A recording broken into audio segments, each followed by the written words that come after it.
On September 19th, 2004, after discharging a load of shrimp in Bay de Vere, Newfoundland, the fishing vessel Ryan's Commander was headed home to the port of St. Brendan's, Newfoundland.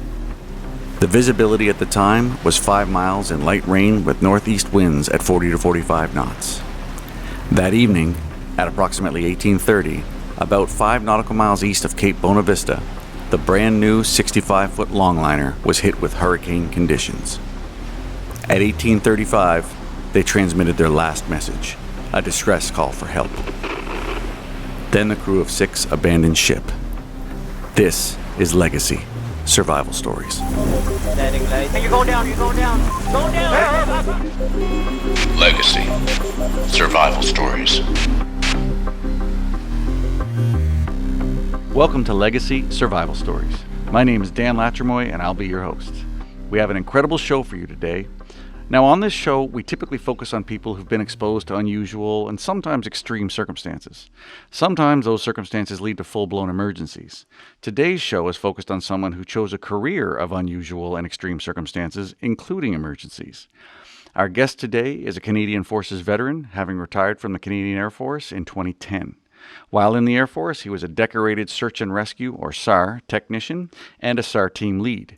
He's currently the Senior Project Manager for Total Response Solutions, or TRS, which is a veteran-owned and operated helicopter rescue, training, and emergency response company. He's been through more emergencies than some Canadian cities. Please welcome Derek Rogers. Thank you very much, Dan. Welcome to the show. Nice to have you. Hey, my pleasure, my pleasure. I always like to support these types of endeavors. Well, listen, we love it, and it's great to have you here, especially one with as colorful a career as you've had, as at least it appears to be. So you were a SAR tech with the Canadian Air Force. When did you enlist? Yes, well, I got into the military in the early 90s, around 1989, 1990. I got in the military. I joined the infantry. I did about a decade in the infantry before I transferred into the Air Force. Originally, I was doing some other projects with the military, but some other trades. Then I transferred into search and rescue because it was kind of the last bastion of operational experience. At that time, this was pre-Afghanistan, this was post-Bosnia, so it was kind of that one time you could actually go out and do your job for real. I got into that, and believe it or not, when I first got into it, the medical was kind of like the poison pill you had to swallow to do all the cool stuff. But as I got more into it, I really enjoyed the medical side. When you say the medical, you're not talking about like a medical pre-screening for you. You're talking about as a SAR tech. Yeah, as a SAR tech, you're a trained paramedic. Okay. We were one of the first courses to go through and actually be trained at the Justice Institute of British Columbia. If we segue there for a second, just so we can give everybody at home a little snapshot of a SAR tech. So in the States, when we watch all our American movies, it seems like every branch of every military, paramilitary anything has got some variation of a rescue swimmer or a parajumper or whatever. Yeah, for sure. They are military based. If you look internationally, most rescue services are military based. It's prohibitively expensive to do it for anybody else, like for civilian organizations and stuff like that. Prohibitively expensive to train the people, provide Yeah, the equipment? it's big bucks. I mean, these guys have to be divers, they have to be parachutists, they have to be hoist specialists, they have to be high angle rescue specialists, and then they have to be trained as paramedics. So it's a pretty intensive endeavor. So to be a SAR tech, like all those things, the all high those angle, things come in. climbing. And for example, our sister trade, the United States, is the parajumpers, the PJs, but they're more of a tactical organization where we're more domestic operation. Okay, and so again, for the folks back home, tactical means they probably shoot some shooting. Well, more likely they get shot at. Okay. Yeah, that's a more likely definition. They get shot at. So, and when you say domestic, for what SAR techs do in Canada, we're talking about primarily it's search and rescue. It is for not the most part, we are an extension of the emergency services for the Canadian public. That's really what we are. If the fire and ambulance can't get there, we will.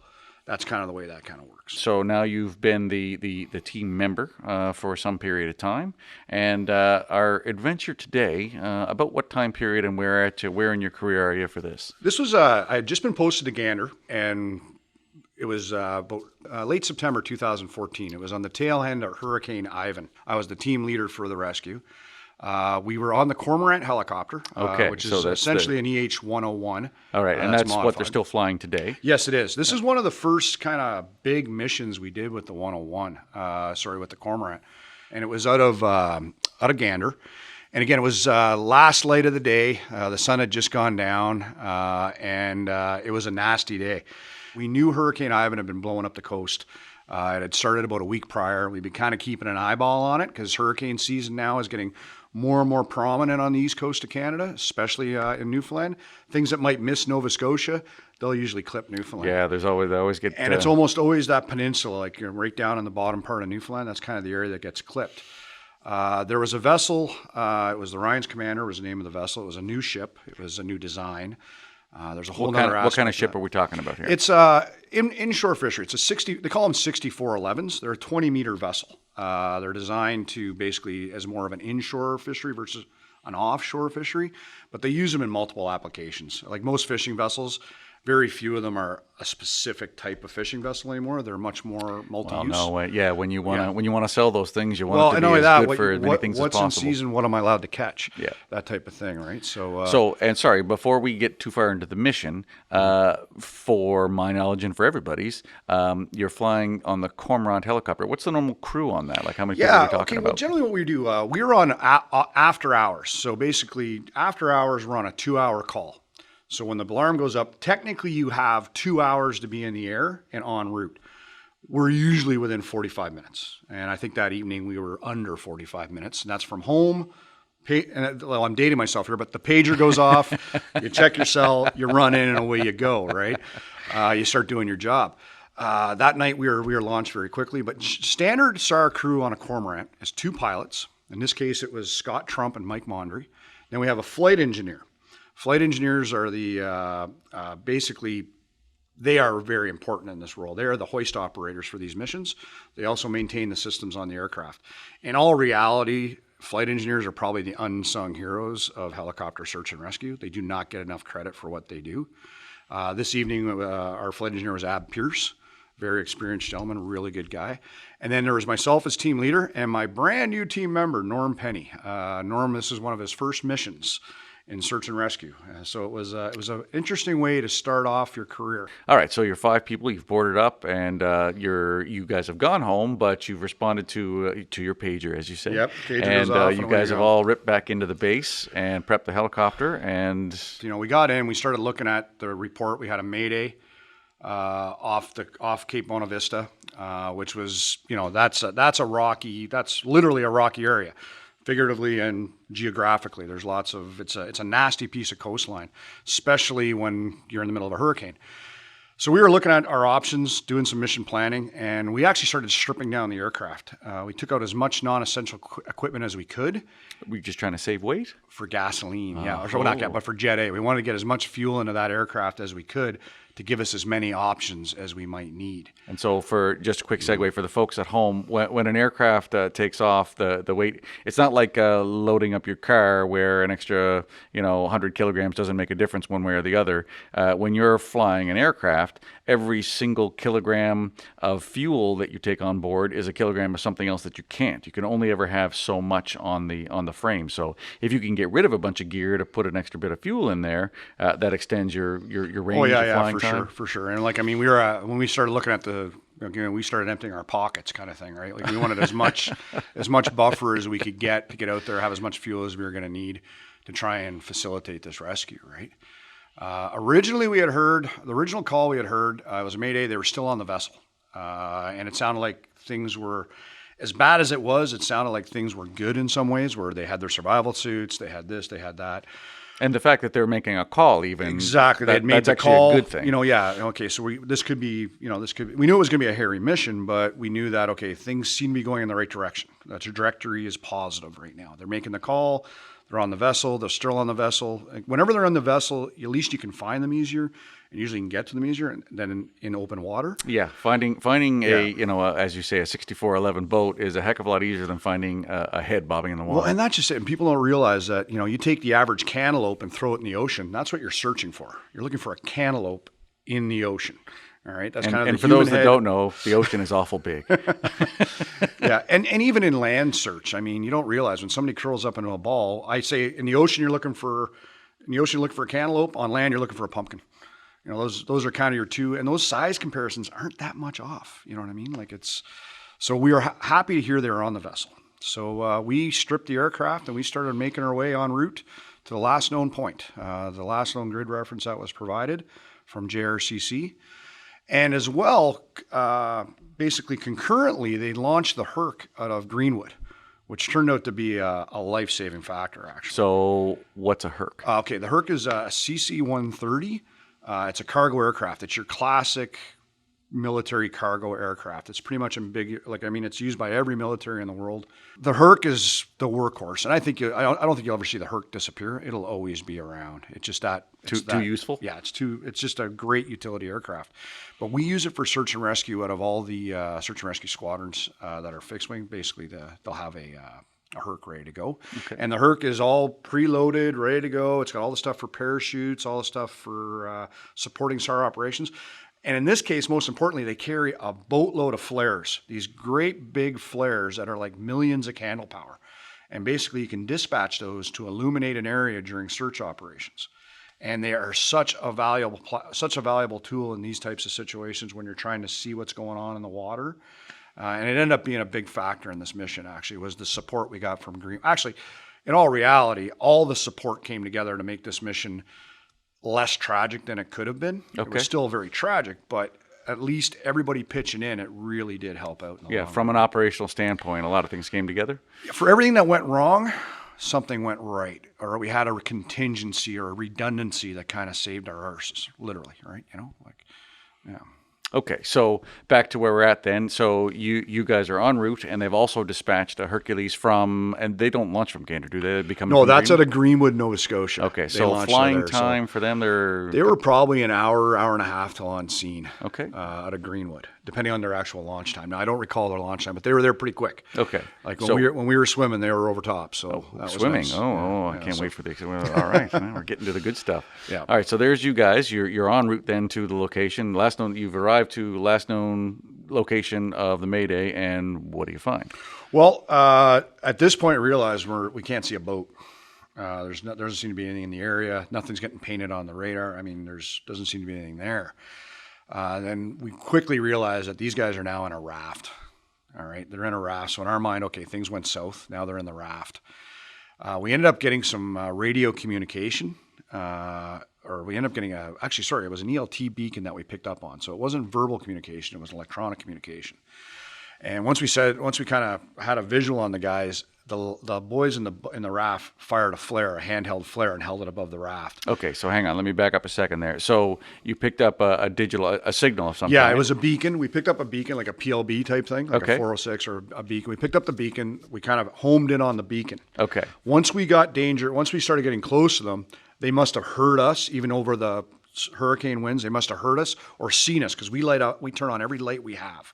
All right, we don't even know what tactical is. We just light it up, night suns, everything else, so so people can see us.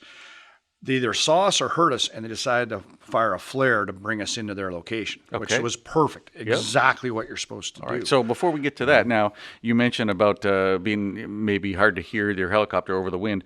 What kind of conditions are you looking at when you're? We were in a full-blown hurricane at this point. So you're flying a helicopter in a hurricane. It was in a hurricane, yeah, and it was dark. It was a black, dark, stormy night. It's like your classic. It was a dark and stormy night. Exactly, that's what it was, right? So we're talking like what, sort of 50, 60, 70 knot winds, and I know they were over 100 kilometers an hour. They were over hurricane strength. Okay. So it was a lot of wind and a lot of wave. Oh, very heavy sea state. It's estimated the sea state was between 8 and 10 meters. Oh, so it was a significant sea state, to say the least. That's a seasick making machine. Well, yeah, and the boys were in this raft, and they were getting thrown around tough. But it wasn't until they fired the flare, because at night over the ocean, even with the illumination, all we're seeing is kind of foam and sea froth. We're not really getting a good visual. Being in an aircraft, it's always very hard to estimate height unless you have like a reference on the ground.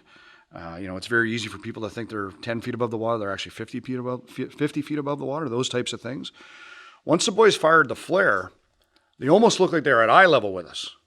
And then they hit the backside of the wave. Next thing you know, they're like 30 feet below us. So we knew it was a nasty night, right? So we had to readjust all our procedures. We had to bring the aircraft up. We had to the pilots had to try to estimate what the wave height was. They didn't want to get too low because they'd have wave impact. All that type of factors came into play, right? How high can you hoist from in that helicopter, in the cormorant? There's actually like 250 feet of usable cable on a cormorant, but it's very rare you use that much cable. Okay, Most hoists but are with theoretically you 800. could? In theory, you could. And in fact, I've done long hoists before in other areas, and I've actually done hoists that exceed 250. We call them a lock rope. So you go down to the safe extent of the cable, and then you hook up your rappel line, then you rappel down the rest. It's prominent on the west coast of Canada where you have very high mountains, very high trees. The West Coast Trail is a perfect spot where you might see somebody doing an extremely long hoist, over 300 feet type thing, because they have to penetrate the canopy and get down to the they got to get so far down to the ground. Yeah. So there's more than enough cable to deal with it. There's 250 feet of usable cable, and it's a solid, and it's a tandem hoist as well. There's 2 hoists on the aircraft, so you have some level of redundancy there as well. Okay, so you've seen a flare, and obviously the people in the water launch the flare. They know you're there. You know they're there now. Yeah. So what do? You try and take up a Well, this is a position big downwind? confidence builder, right? Like once you're on top, everybody everybody in the raft is going to be a little more, usually a little more relaxed. We know where our mission is. We're on target. So everybody starts to kind of just go into their role, go into their procedures, right? So we're checking equipment, setting equipment up. And we're also doing this the whole way out to the aircraft. Checking your equipment, double checking your equipment, all those types of things. We're discussing, emergency procedures in the aircraft. If we have to ditch, this is where I'm going, this is where the pilot's going. So everybody has a mental picture of what's going on. We're constantly trying to feed in information that's going to improve everybody's situational awareness. And then once we get on top, now we can actually assess what we're doing. And kind of a throwback to my paramedic days, what you get from dispatch and what you get on the call rarely are the same thing. And this kind of happened here as well. Like we were anticipating, 5 crew members in their survival suits in the raft, good to go. We over top, you could tell, okay, there's a guy in a white t-shirt and jeans waving at me. They didn't have time to get in their survival suits. Whatever happened quickly. So that's another consideration. What's the water temperature? What's the survival rate? All these types of things start kind of coming. How into your able head. is if you have to go haul somebody? How able are they going to be to help That's themselves? just it. Are they going to be debilitated? Are they going to be able to do? Can you do a passive rescue with these people? Like, can you put a basket down and them get in themselves, or is it all going to have to be physical? Those types of things, because you don't know what the level of debilitation is going to be, especially with cold water and how long have they been in. And this is stuff we didn't really know. So you kind of assume the worst. So we looked at it. We said, okay, this is going to be a boat hoist, not a boat hoist, but a raft hoist. We're going to have to get as close to the raft as we can, and then basically get in the raft and start loading people into a basket and bring them up that way. So the baskets you have, how many people can you take in that basket? In theory, 2. I have had 2 small people in it. Any more than that, they're not going to fit. It's about the U.S. They call it the U.S. Coast Guard rescue basket. It's used around the world. It's kind of the go-to. If any piece of rescue equipment for helicopter rescue has saved a lot of lives, it's probably the rescue basket. It's simple, it's easy, it's effective, it's very fast, and the other thing too is it offers full support to people so that they're not falling out of it or dropping or falling on the way up type thing. Right? Okay, but it doesn't hold 2 big dudes. It will not hold 2 big dudes. 2 Newfoundland fishermen? Sorry, you got to wait for the next ride. Your Uber's on the way. Next. That's kind of the way that folds, right? So we looked at it and go, this is all we can do right now, right? So as a team leader, my team member was, probably one of the most checked out individuals I ever worked with, Norm Penny. The guy's just a consummate professional. He's like Canada's answer to Jocko. He's just that type of a guy, right? So, we had a good team on board. Everything was good to go. So basically I went first. I said, okay, well, we'll maintain distance. The thing I was really concerned about, because in the back of the airframe, everybody, again, going back to that situational awareness, everybody puts inputs in to make sure everybody knows what's going on. What I was really concerned about on that area of the coastline, and I wasn't exactly 100% certain where we were off the coastline, but the coastline has all these big rocky spires that kind of come out of the ocean. It looks like something you'd see in, medieval California. movie or something like that. Exactly. It looks like that. And what I was always concerned about is you're not going to see those things. They're the dark rock. It's night.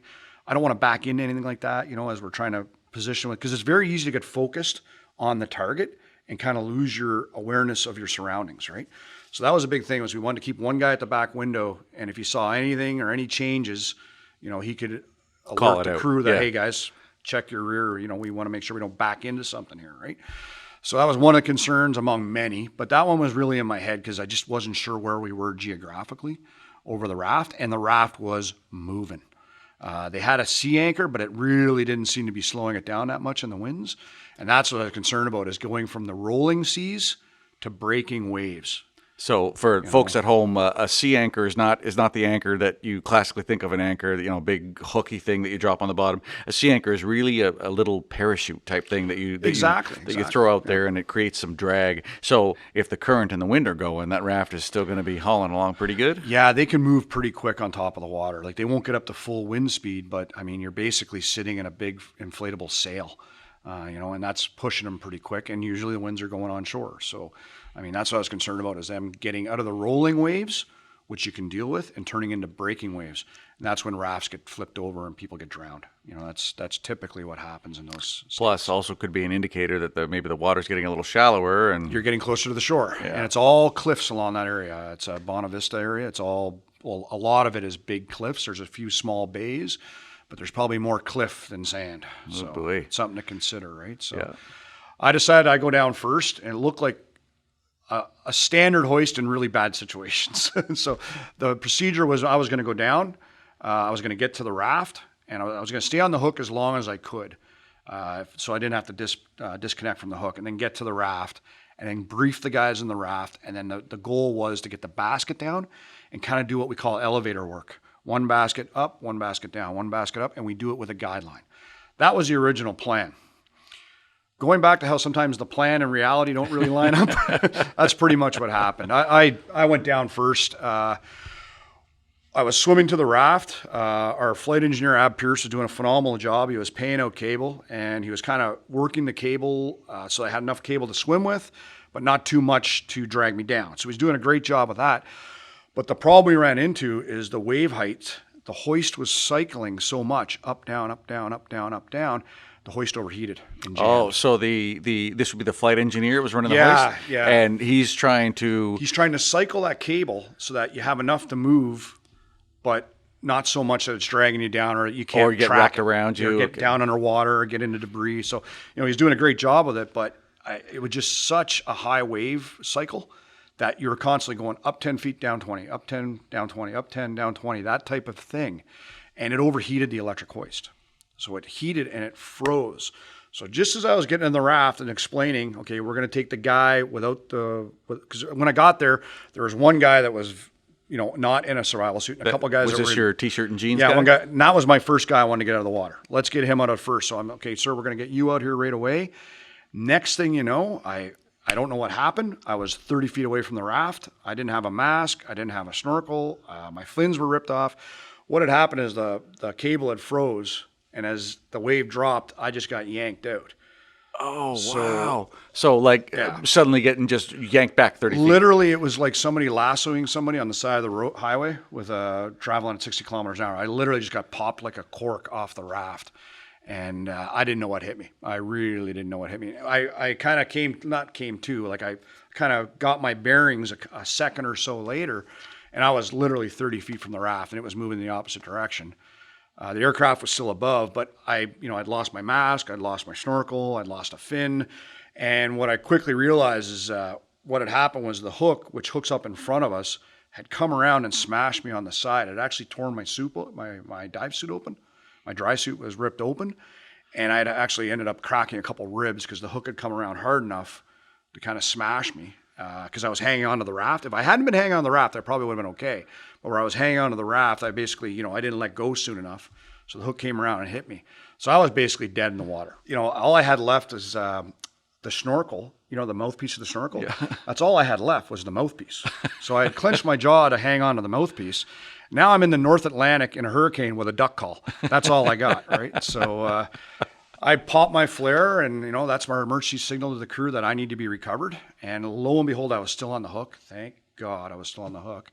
And they managed to recover me up to the aircraft. And my suit was trashed, so I'm no longer viable for in-water operations at this point, right? So basically, it was like I had to look at Norm and say, "You're up. Next guy's try." So we had to rebrief what we were going to do. So now, And how much time would you say has elapsed now? in all reality, this first initial sequence was probably 3 to 5 minutes. So pretty quick. Pretty quick. Yeah, it's probably 3 to 5 minutes or so. Most hoist sequences are, 5 minutes, give or take. But it can take a bit of time. Now, once you get into a routine and once you get into that, like I was saying, elevator work, you can do a hoist every minute, and like depending on what your scenario is, right?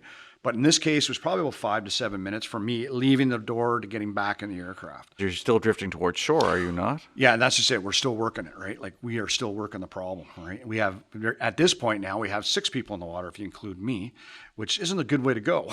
Our job is to get people out of the water, right? So we have 5 in the raft and me in the water.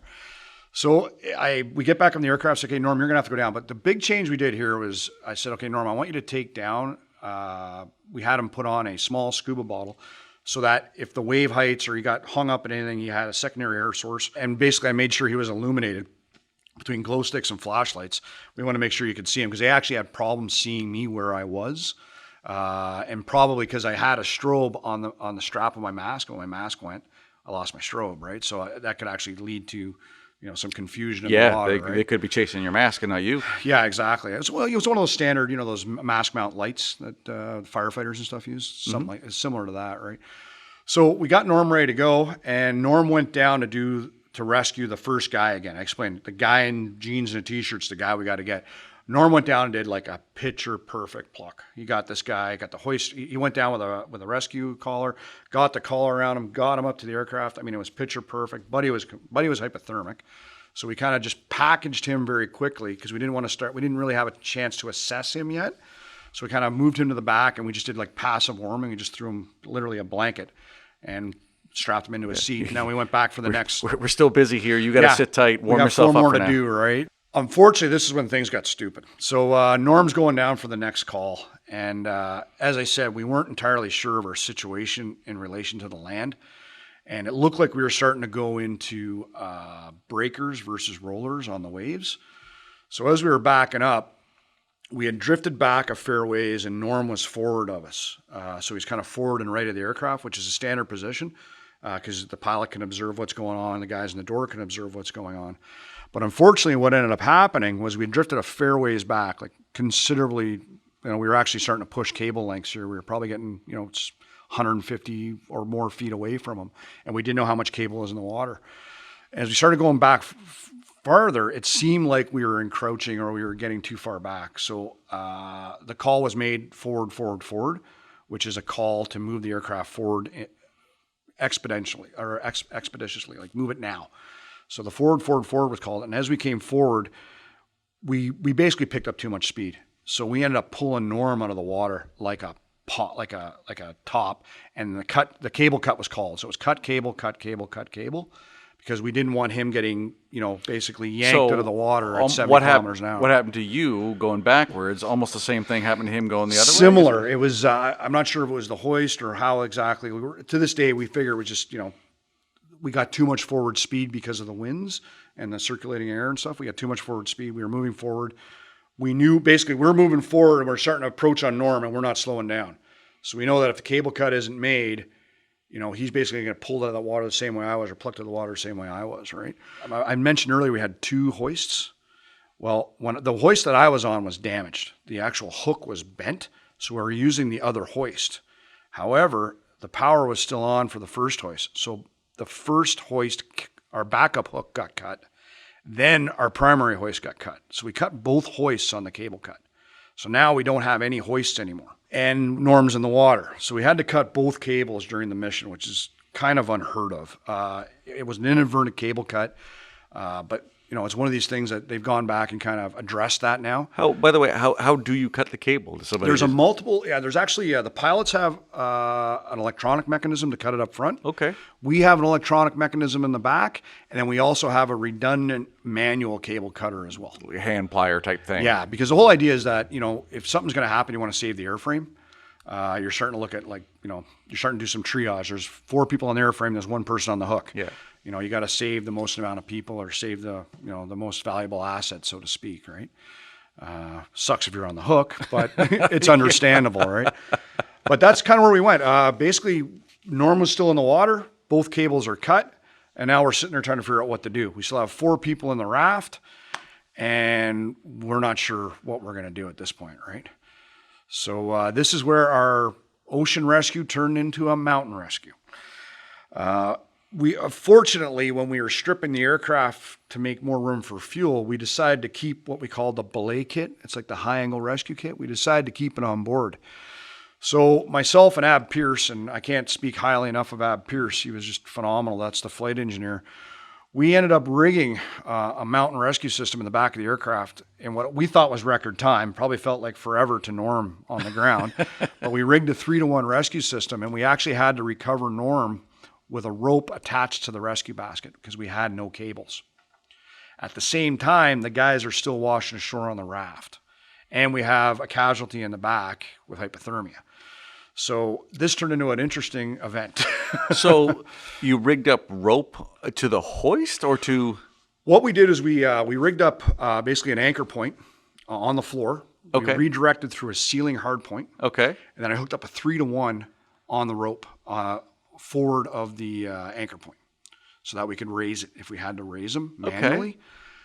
We ended up not raising him manually. We ended up hover taxiing. But he was secured with a couple Prusicks and a tie-off. Okay, So he was legit, he was secured. like high angle technical rope For rescue? sure. Yeah, that's part of our wow. training is we do full-on high-angle mountain rescue training. And Not necessarily intended to be used in the helicopter. well, but here's the thing: whenever you're working with a single hoist, you should almost always have a rope rescue system because what happens if that single hoist fails, right? So we had a dual hoist, but we also had the rope rescue. So we had like 3 levels of redundancy, right? Wow. So the worst part of this whole thing was when I was looking down at Norm, his face is down in the water. All right. So before we got into the mountain rescue system, to backtrack a minute or so, when I looked out, all I could see was him face down. But he's still on he's not on the hook anymore. He is on the hook. The cable's been cut, but the cable's been cut. So he's on the hook with about 150 feet of cable connected to his chest. And hanging off him and could be snagged on anything. So he was face down. Little did I know he was trying to disconnect the hook and get rid of the extra cable so that he could kind of put his head up, right? In my mind, I'm thinking he's unconscious or he's injured. He's face down in the water. So I grab a 1-man raft, and my theory is, well, I'm going to jump in with him, and him and I are going to climb in the raft, and next stop Bonavista or England, depending which way the wind's blowing, right?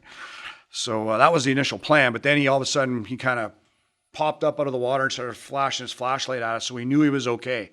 This is when we knew, okay, we got a couple minutes to sort something out. We can come up with a solution, and this is where we started rigging the mountain system.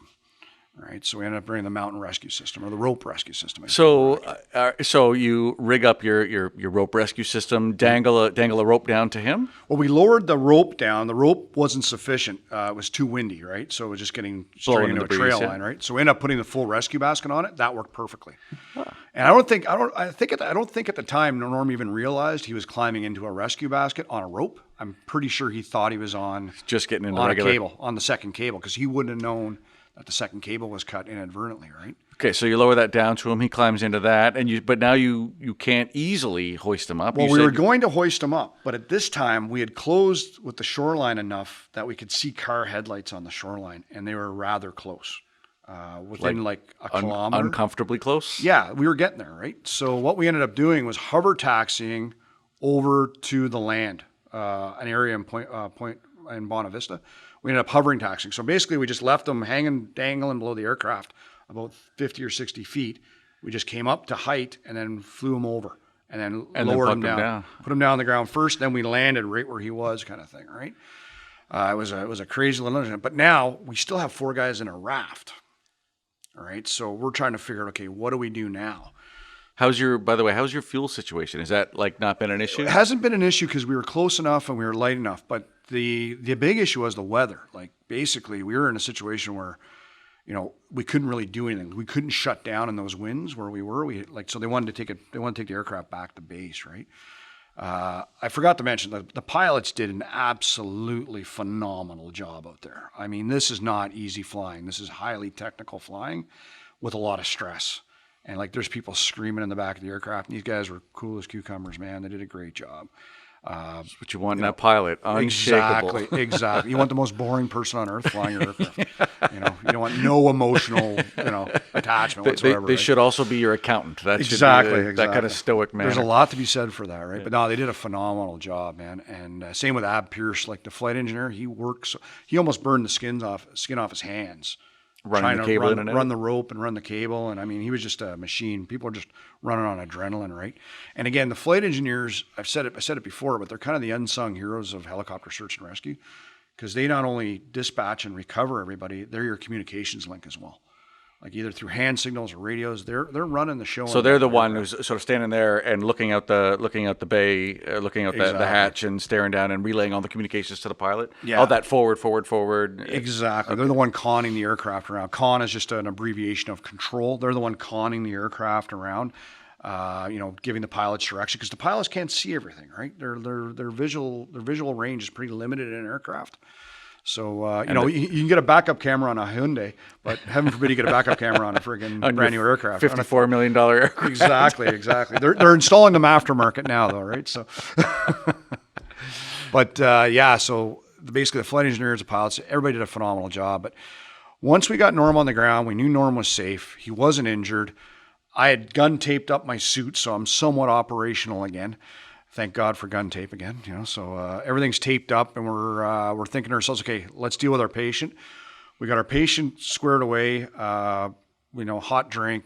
Like he was hypothermic, but he wasn't at a point where we were worried about like heart palpitations or anything like that. So we could do kind of a more active warming scenario, and then we turned him immediately over to EMS, because EMS was on the scene. There was a local paramedic bus that was in the area.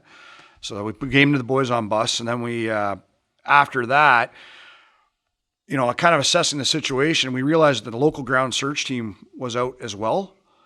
So kind of a last minute decision is like, this mission isn't over yet. We've been called to get these guys. So we decided to grab the mountain rescue equipment and take off and go and try to find these guys, because we knew they were washing into this area. And the ground search team seemed to realize that they were going to probably wash up in this cove. That's a very common area for debris to wash into. So they had kind of set up their plan to go there. And as well, what we found out later is they were watching this whole scenario offshore with the helicopter, right? So they could see it all. So they kind of knew where the raft was offshore based on where our helicopter was. Okay, so they had some sense of where it would be. These ground search teams, I mean, you cannot beat local knowledge. And these guys were local boys doing, trying to help out their friends. They knew everybody on that vessel, right? These are small communities. These are, it's like your local shopkeep. You get to know the guy, Same thing with the fishing community, very close-knit community. Yeah. They were out trying to help their friends. So we decided, well, we're going to go help them, help their friends. So Norm and I grabbed the gear we had, ended up waving down a truck saying, can you get us over there? Hopped in the back of the truck. Buddy drove us over to the ground SAR team. Once we got on the ground, they had already found one guy that had washed into this cove and started recovering him. So one guy was up. So now we could account for two out of the 5 that were on the vessel. And so theoretically, 3 would still be in the raft, theoretically. In theory, yeah. But we also know that these rafts tumble, right? Like as soon as they hit that heavy wave, they and just you already tumble. Know that one guy is out of it. We had one guy out, so we know we're still missing 3 people, right? But it is a nasty night. I mean, there was actually chunks of grass blowing off the edge of the cliff and hitting people. It was so windy. It was like Newfoundland's one of the few places you'll see grass getting torn out of the ground by the wind and thrown, right? It's just an atrocious area. But the other problem is there's nothing for anchors. Like if you want to rig a rope rescue system, if you can find a tree higher than 3 inches, you're lucky. Unless you can find a massive boulder or a rock, it's very hard to do rope rescue systems on a cliff in a hurricane at night. It's just not a great scenario. But the local ground teams were there, and about this time, because during this whole scenario, about halfway through the mission, we started getting illumination. Right, that's when we started getting the flares I had mentioned from the Herc. Oh, so somewhere in the midst of all this, that Herc showed up and just started dropping flares for us, right? So that's one of the reasons we were able to kind of spot Norm and that type of thing. But as they were dropping the flares, we told them, hey, we're going to stay on the ground and we're going to carry on helping the ground search and rescue guys. The helicopter was going to return to base because they had no hoist. They were effectively U.S. and they were the only SAR assets, so they had to get back and get repaired as quick as possible. Norm and I stayed on the ground. And as the illumination started coming in, we actually saw a guy on the side of the cliff. And we're like, okay, we got a guy. He's hanging onto the side of the cliff. We never would have seen him. Some without poor the illumination. bugger hanging on the rocks? Hanging on the rocks. He'd been washed up the rock to a certain extent, managed to grasp on, then the water fell away from him. And I guess he had managed to scurry up a little farther because he was actually above the wave height now, but he was just perched on the side of this cliff. Like there was nothing we could do, right? Now, I had already had some advanced mountain rescue training. Norm had not. So we opted that I would rig the rope system and he would go down, just because I had a little more experience running the rope systems. But we didn't have anywhere to anchor the ropes. So I got the local boys to put 2 quads together and everybody sit on the quads. So those were our anchor points. We're 2 4-wheelers. Tied around the 4-wheelers is a double anchor. And that's what we used to basically rig another, I guess this was a 5-to-1 system for Norm to rappel down to the guy, put a rescue collar around him, and then bring him up. All right, so we managed to do that. So we got another guy up. So we're like, okay, we're not doing too bad now. Now we're back in the game. We're doing rescues again.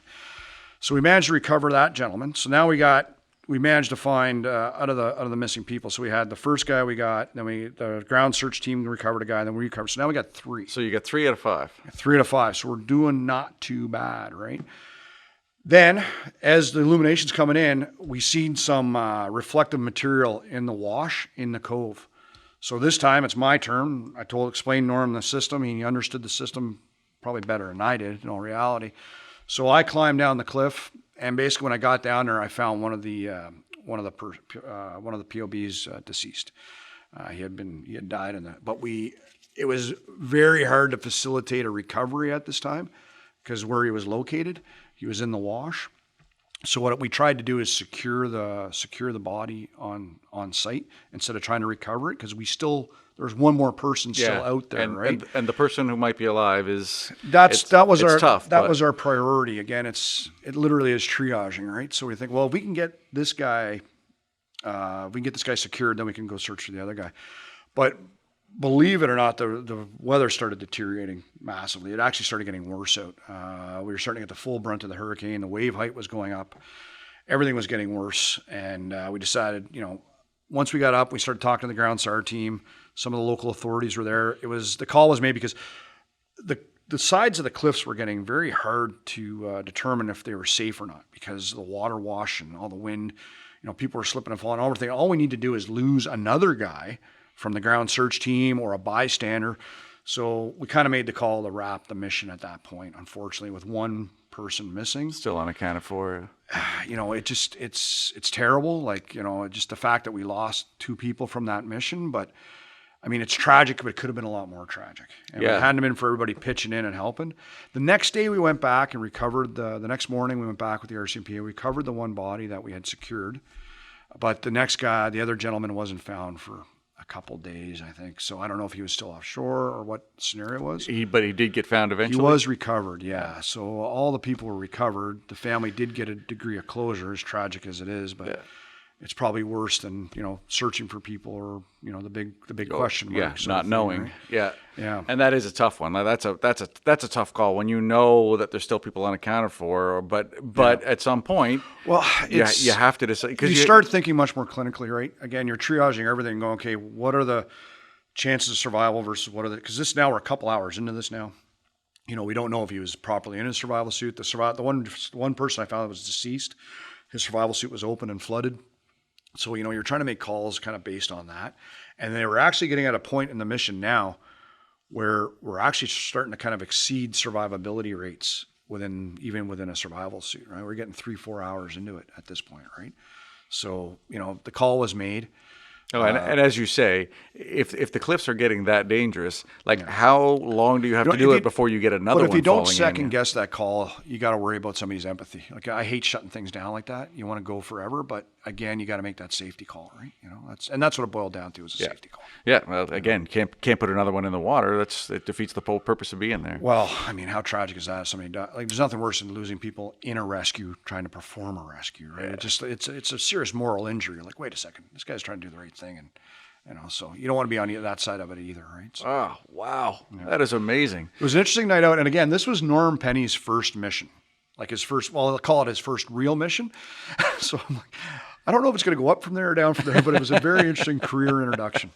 Everybody on that mission did so well, though. And again, Set the bar pretty high for them. you know, between everybody that was involved, like the guys at Greenwood, the ground SAR, the crew themselves did everything right that they were supposed to do on the water. Like once the emergency happened, they did everything they were supposed to do. I mean, you can't point a finger at anybody.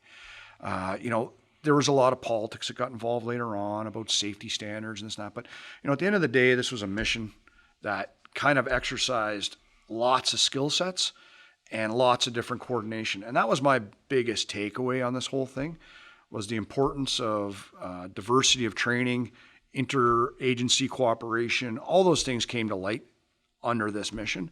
And those are things we tried to build on. Those are the kind of the positive takeaways we tried to walk Oh, away it sounds from. like there's a ton of positive stuff. Let me ask you this: if you could, knowing what was going to happen later on in the evening, or having some idea what was going to happen later on in the evening, what would you have done differently before you took off in the helicopter? I think we maintained we did everything we were supposed to do. We kept the belay kit. In hindsight, it would have been good really to have like maybe a spare basket or something like that, you know, so you could have like you can kind of get a multiple. I've thought this through so many different times on different scenarios and how we could have done this. In hindsight, really, there would have been a lot of argument to say attempt somewhat of a passive rescue. You drop a guideline to them, they pull the basket down, and they start loading themselves in. You know, just try to, you know, that edge transition. That might have been, there's lots of different options that we could have done. The biggest thing for myself is I would have been better illumination in the water. Also, as well, it would have been really good to have, I guess, a better visual picture of the area, so we knew more like what the coastline was like and stuff like that, you know? I was going to ask you Yeah. before, but I didn't get, you were in the middle of a hot spot in the story. I didn't want to mess with it. The do the aircraft not have sort of navigational charts or that sort of thing? They do, but I mean, it's like any map. Like, you know, you almost need a photo of those types of things. Like, you know, a little speck on the map isn't really going to tell you that's an 80-foot rock column off the coast, right? So another thing might have been FLIR. FLIR might have been helpful. That's something we hadn't incorporated. For the folks at home, what's FLIR? Forward-looking infrared radar. So it allows you to paint the surroundings a little better. It works better in low light conditions and rain conditions and stuff, because NVGs aren't that great in rain, because the rain kind of washes them out, and you start getting photon reflection off the particulate. Yeah, just blinding you. Yeah, it doesn't work as great, right? So there's a lot of equipment things we had to revisit. But I think for us, the biggest thing is, in some ways, was a confirmation. For years and years and years, people had said, okay, do you really need to do this training and never do that type of rescue that much? Like in Newfoundland, do you need to do mountain training? There's no mountains in Newfoundland. Well, this kind of brought the, it probably ticked off a lot of the bean counters, because they were looking to reduce training budgets. Well, no, we need that training. This proves it. You need to have that diversity of training, right?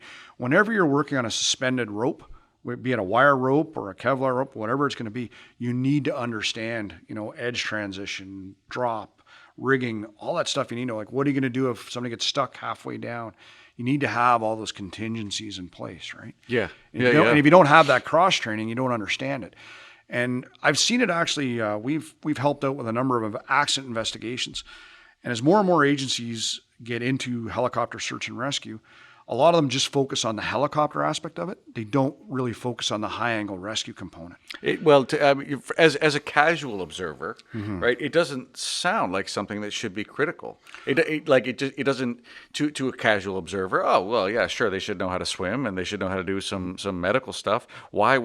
Like, what does high angle have to do with it? Now that you've put it in context with the story, I've got this thing in my mind. Why would you ever not have it? Of course you should have it. Well, even things like understanding locking your carabiners and understanding your rope, understanding how to use a Prusik, and, you know, your edge transition on a dynamic platform, like your ledge is moving up and down and left and right.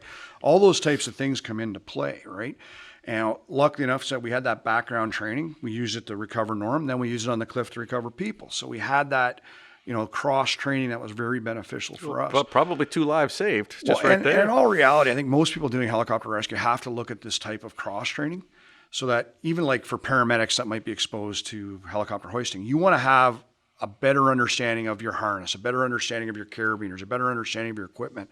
And for example, a high mountain rescue course or a high angle rescue course is a great way to instill that. They may never do a high angle rescue, like, because most of that's industrial type stuff. They may never do that, but you don't know when you're going to put in an environment where you have to do, a non-standard procedure, like a rope rescue on a helicopter, which I would consider a non-standard procedure. You never know when that's going to come up. So that's where that diversity of training is pretty important, right? Ah, that's amazing. That's amazing. All right, well, we won't take up any more of your time today, Derek, but please, on behalf of the crew here, let me say thank you very much for that incredible story. No problems. I'm welcome to share. Welcome to share. And hopefully we'll have you back on the show here some point down the road, and all the best. Thank you so much. That was great. Thank you too, guys. All the best. Take care. Stay safe out there. If you're enjoying the podcast, please subscribe and help us move up the charts with a 5-star rating. We like comments and reviews, so we'd love to hear from you. You can find us on Apple Podcasts, Spotify, Amazon Music, Stitcher, and almost anywhere you can find podcasts. If you've got an interesting story, or think you know someone who'd make a great guest on the show, please reach out to us at legacysurvivalstories, all one word, @gmail.com. You can also find us at legacysurvivalstories.buzzsprout.com. Landing light. Hey, you're going down. You're going down. Going down. Legacy Survival Stories.